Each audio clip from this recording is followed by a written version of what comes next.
Hello there guys, I've come back on for a minute. I've just been watching one of the lives, and Katie was doing the live, and I know there's posts about a baby in Manchester, but what I want to talk about is when I first came into this in 2012, well 2013, my two children were taken on the 13th of December 2012, and when I came into this, I've explained to people that I put into Google that social services have got my kids, they've got my kids.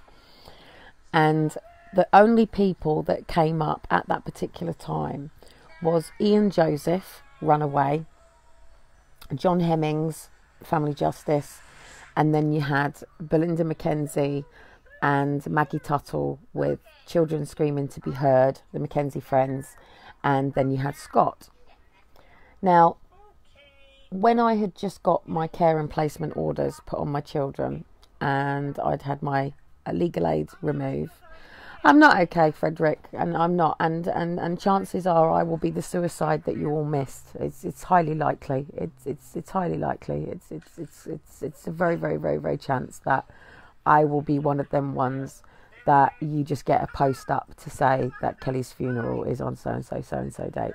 It doesn't matter how much I try to explain to people how dark this gets sometimes and how difficult it gets. And I don't think people realise, because new people come in all the time.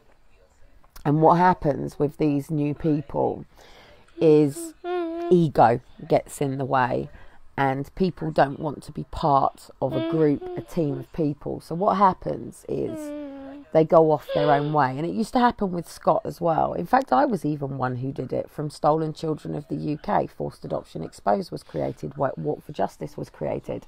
But the reason that Walk for Justice was created, and some of you newbies might not know what Walk for Justice was, but when Aaron and Faith were taken, there was one particular day coming up when you have to excuse me if I'm breasts out, but I'm a naturally feeding mother. It's natural. My breasts are for my children, not for men. So it's not about quitting. I'm actually at a point now where I'm quite happy for my suicide to be the biggest message that's sent. Seriously, I think about this. I think about my head on a stick outside their thing. I think about hanging myself outside Downing Street. I've got my son laying with me, so I need to be quite careful about some conversations. But, you have to be able to be open about these battles. But the main reason that I'm here today is that I don't see suicide as giving up, to be honest. I'm at that point now where I'm past it being about giving up. It's the fact that I give up more on the parents, and the reason is I've seen this over and over and over again. I've seen the same pattern with social media for years, even when I was on MSM, and the streets and parents. And don't forget, I haven't just been in this the 6 years that I've been campaigning since Aaron and Faith were taken. I was a foster care kid myself, and I chose to do my degree in psychology and counselling and everything else that I've done, law, business studies. Elijah, can you get your legs off of your brother, please? He's asleep. Elijah, dude, excuse me, can you bring your legs down and respect your brother's personal space, please? And I've seen this whole system for years and years and years, and I know what's going to happen with this child inquiry as well. I can see it straight away. In fact, I'll predict it. 26 of you, I reckon 26 of you will potentially put your submission into this system, and that's fucking ridiculous. And it will be. In fact, we've had 5 inquiries in the time that I've been in this, debates, inquiries, probably 6 or 7, many reforms, and people just don't bother. And what happens is, the reason that I created Walk for Justice, I was on Mother's Day when I was at Save the Family. It was a really hard day for me, because obviously Mother's Day was coming up. It was the first Mother's Day. Have I got my charger down here? It was the first Mother's Day that I was going to have in this situation, and I was living on a supported living environment. And don't forget, I was a lot bigger than I was now. Not because that's not. Don't pull my headphones out, like, not because that's what I normally am, but from the relationship that I'd been in, and having Aaron and Faith, and having slipped discs, I'd put on a lot of weight. And I went over to see one of the support workers about it, and I was a bit vocal in how I felt about Save the Family. I was calling it Save the Family. Sorry, Save the Paedophile, Fuck the Family. And in walked our chef, who works there. Not that we have a chef. She was meant to be doing cooking classes with us, and she was 10 sizes bigger than me. But in she walked, and I was literally in an emotional state. And she basically walked in and told me to get out, that I was the things that I was saying. And I told her straight, one, this is my private room with my support worker. You ain't invited in it. You're just a fucking chef. And seriously, I was at that point. I wanted to pick up a fucking knife that was on the side and stab the woman to fucking death. And how I dealt with it was to run. And I literally, for the rest of the time that I was at Save the Family, ran and ran and ran and ran and ran and ran and ran and ran and ran. So then once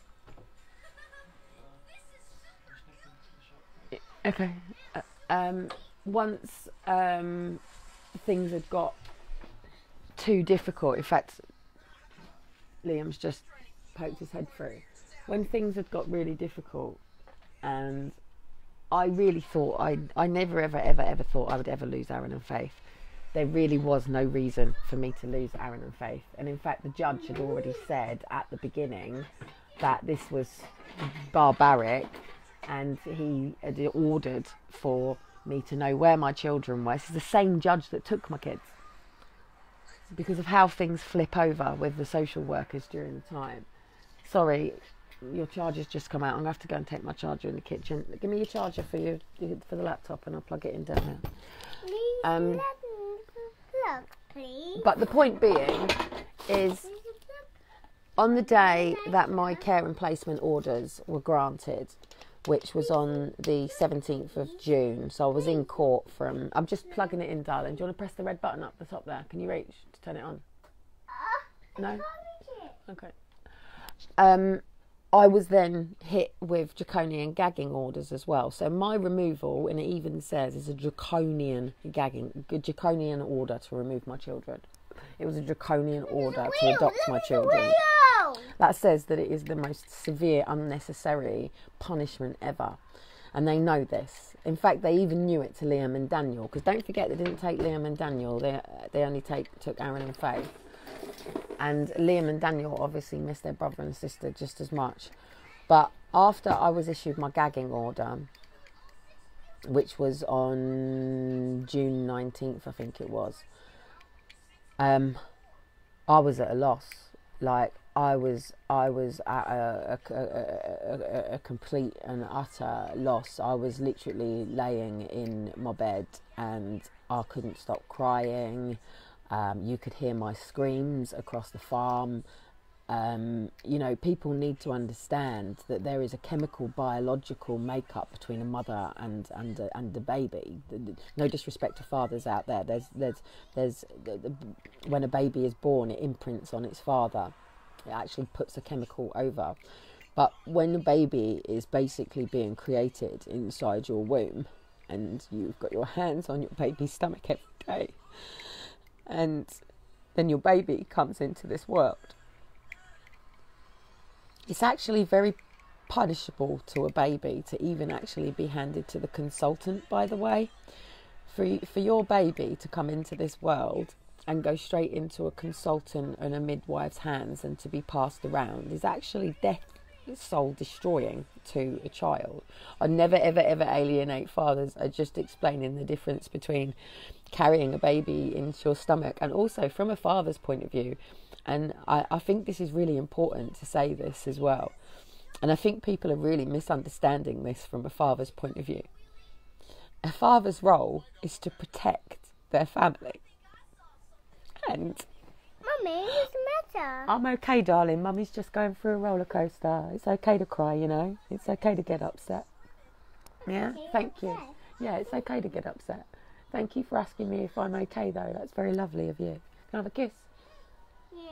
I tell you what, while Mummy goes and does this, I'm going to go and do this in the kitchen, yeah? Can I have a hug? That's not a hug. Normal hug. No, I don't want a normal hug. I want a big hug. No, a big squeeze. I love you. I'm going to go in the kitchen quickly, yeah? Kiss, kiss. Kiss, kiss. I love you. I'm okay. You know, I've actually been at removals or where they're going to be, and you know, I've had Liam's just literally got up, so my living room is in darkness. This is his day off today, and our natural chemicals in our bodies as mothers and fathers is being played with, because from when literally I've just charged him, but if my battery goes, it's because it's not. I'm plugged in and I'm speaking. But I got 3 points with this particular video, and that is that, and until an injustice affects you personally, then it doesn't really matter to other people. And if there are fathers out there right now that are angry and hurt, people need to really understand that these fathers probably want to kill you just as much as I fucking want to kill you for taking my kids. But we live in a society where we're asked to protect our families, and that means, say if somebody breaks into my home now, and I'm in my home now, it might even be going live. I'm going, whoa, there's somebody coming through my door. Yeah, and I'm on live now. There's someone coming through my door. Seriously, there's someone coming through my door. And somebody is literally coming through my door. What's the first thing you'd all tell me to do? Put the phone down and ring 999. Well, me, actually, I'd keep you running fucking live, because that's my only protection. Live, publicly, is my only protection. But what are you guys going to do about it? There's a little boy in Manchester. I haven't caught up on the ins and outs of this baby right now, but I know that this baby is about to be taken. There's also a baby in Scotland about to be taken. There's actually a baby here in Portsmouth going to be taken. There's not many babies taken here in Portsmouth, by the way.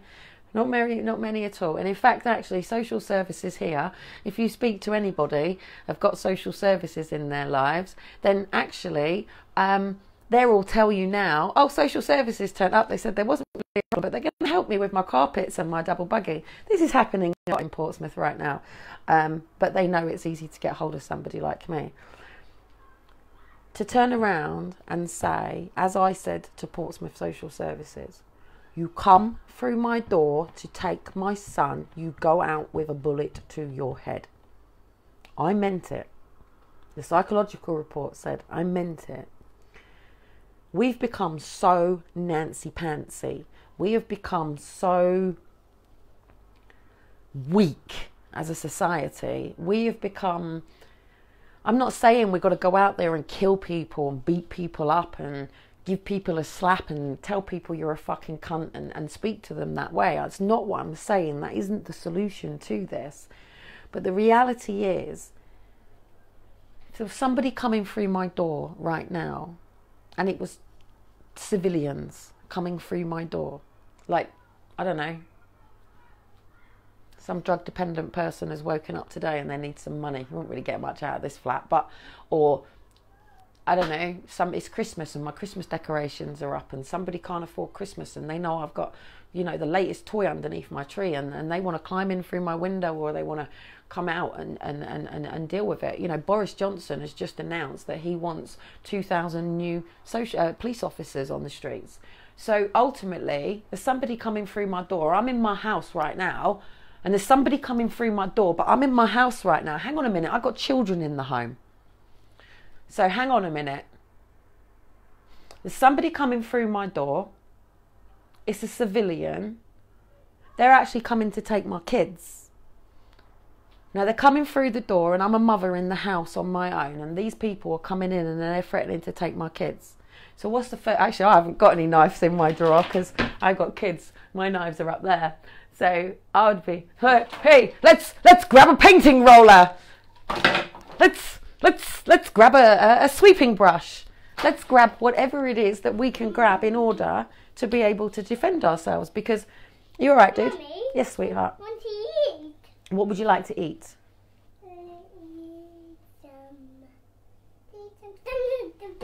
You'd like to eat a banana. Yes, you can eat a banana. Would you like a banana? Would you like it like a monkey, or would you like it out? You'd like it out. There you go, darling. You are more than welcome. You can have a banana. Sally got a banana. Yes, would you like a banana? Say hello. Sally get the banana. You say hello. Shiloh's asleep. Shiloh's asleep. No. Say hello. No. No. But that's who we're doing it for. Now my babies were 2 and 3 when 2 police officers and 2 social workers came in through my door. And I can't, as a mother, protect myself in that situation. I can't turn around to the civilian or the police officer, agents of the state, and say, no, you are not taking my baby because actually there is no reason for you to fucking do so. Now, the more you actually then show any signs of aggression and you show even emotion around your children, therefore you're emotionally abusing your child. You've just given them grounds to remove your child. This is how fucking stupid and silly this situation is right now. And it's getting worse, and it's getting worse. So the only way that we actually can protect ourselves in society right now is through things coming out into the public air. Because ultimately, there's a civilian coming through my door and the only person I can ring is 999. Now, I can tell you straight, Dean went out this door not long ago, a couple of months back, and he had 3 lads literally try to beat him with the seat of their chair and poles, right? There is fingerprints all over these poles. There is ID to show who these people were. However, nobody is being brought to justice over the fact. Now, luckily, Dean is able to protect himself. But this is the difference. How many people can actually genuinely protect themselves? Be it somebody breaking into your home. What do? Somebody's coming into your home. What's the first thing that you would do?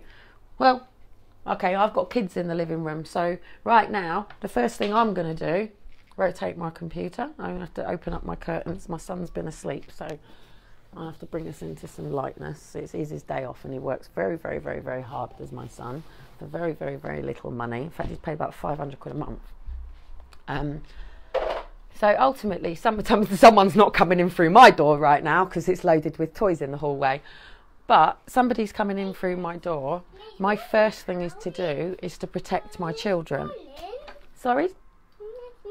A nice morning. We always have a nice morning, don't we, sweetheart? Mummy, do this live and then we're going to sit out. What are you watching? Oh, did I turn it back on for you? Oh, no, I didn't. Sorry. Oh, bless his cotton socks. I'm sorry. I actually took the charger out and I promised you. But you've taken the charger out the other side. Yeah. Sorry, dude. That's my bad. I didn't notice. Should have just said. So ultimately, if somebody's coming in through my door, how old am I? I'm 41, sweetheart. I'm 42. You're not 42. You're 3. You're 3, okay? Yes, you're 3. Tell me when the laptop's turned back on, yeah? Chilling. It's chilling now. You're just chilling. Okay, so ultimately, in order to protect my children, if I'm a mother on my own, there's nothing I can really do. The best I could do, say if it's 10 o'clock at night, my kids are in the bedroom and someone comes through the door, then I'm going to literally, this is a civilian coming through my door. If a civilian pushes through my door, I have every legal right to defend myself accordingly. It is the cars, and if that means I want to pick up my kids' toy cars and throw them at them and push that door, slam that door on them and shut their fingers in it, come in, I've got a glass case there. If I want to smash that fucking glass thing over their heads, if I want to keep this door closed and do everything that I can to protect my children, shout, scream, ring 999. And the time it takes for 999 to get here, that person would have got through that door, probably harmed me. And if they wanted to take my children, could take my children. They want to harm my children. This stuff happens. Now, if the police turn up and I'm stood with an ironing board in my hand, because it's the only thing I can grab, or I've happened to grab a knife to defend myself, and if that person, the car has fallen over. Let's go and see if the laptop's on yet. If that person entered into my property, and once they have stepped into my property, if I stab them to defend myself, then I am legally allowed to do so.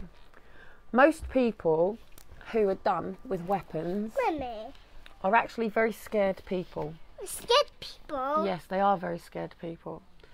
There's been a massive big thing said today about the amount of knives that are being taken from... Knife is bite the finger. Knives do. What do you think of knives? What are knives for? Look. You use knives for cooking. Banana. Well, you use knives for cutting bananas as well, don't you? I love cutting bananas. You do like to cut the bananas. Scotty uses scissors really sharp. Yeah, Mummy uses scissors to cut everything, doesn't she? Because Mummy's got spacky fingers and she finds scissors easier than a knife. Split? Yes, would you like another a banana? Okay. Okay, well tell me when the laptop comes on, okay? So they've pulled up that there's a high amount of parents that are taking knives into the courts. Not many people in the UK can get access to a gun. It costs you a lot of money. To arm up with a knife or a weapon is quite easy to do so. If you see a lot of kids around with knives, it's not because they're trying to kill somebody, it's because they're trying to defend themselves. I've been in a situation with my own son and Liam and Dean. Dean is somebody who will pull a knife if need be. In fact, Dean will sleep with a knife underneath his bed sometimes. Sometimes we even have to keep the door locked because ultimately he's a man who needs to defend his family. And with some of the things that I get involved in and do, obviously it puts me in some challenging situations. I'm just trying to find YouTube for... What is it you want to watch, dude? I want to watch racing cars. You want to watch racing cars? Jack racing cars or normal racing cars? 50 racing cars. Let me see if Jack's got racing cars. Jack racing cars. Jack plays. Seriously, I could make a fortune if Elijah and Shiloh wanted to do these sort of videos. Fire engines, police cars. You want fire engines and police cars? Hang on then. See? Oh no, it's a fire! Whoa! Fire engine for kids. Fire engine. Engine is quite a difficult word to spell that. Fire engine for children. I am getting to a point. Sorry about my distractions. I'm sure you've all got work to do today. Just 2 seconds. And literally in the time that it's taken me to do this, a baby's been taken, child's been taken, probably another baby's been taken. Exposure Don't Take My Child basically said a child was taken every 20 minutes in this country. So anyway, back in my hallway. Sorry, got distracted there. Now, if it's a civilian that's at my door, I'm allowed to defend myself accordingly as long as it is considered reasonable force. If somebody's trying to rape me, so they've come through my own door and they're trying to rape me, I'm allowed to kick, scream, punch. I'm allowed to fucking hook you, give you a fucking A-ball, knee you in the gut. I'm allowed to do whatever it is that I need to do to be able to defend myself. Unfortunately, it doesn't work like that, because whenever you get into a situation where you feel challenged, you'll go into fight and flight. So yes, somebody comes in through my door, I literally can go into fight. And that means I've slammed the fucking door, I've hooked the freaking door in you, you come through that door, I've kneed you, I've elbowed you, I've back fucking handed you, I've grabbed anything that I can to get you out of my door.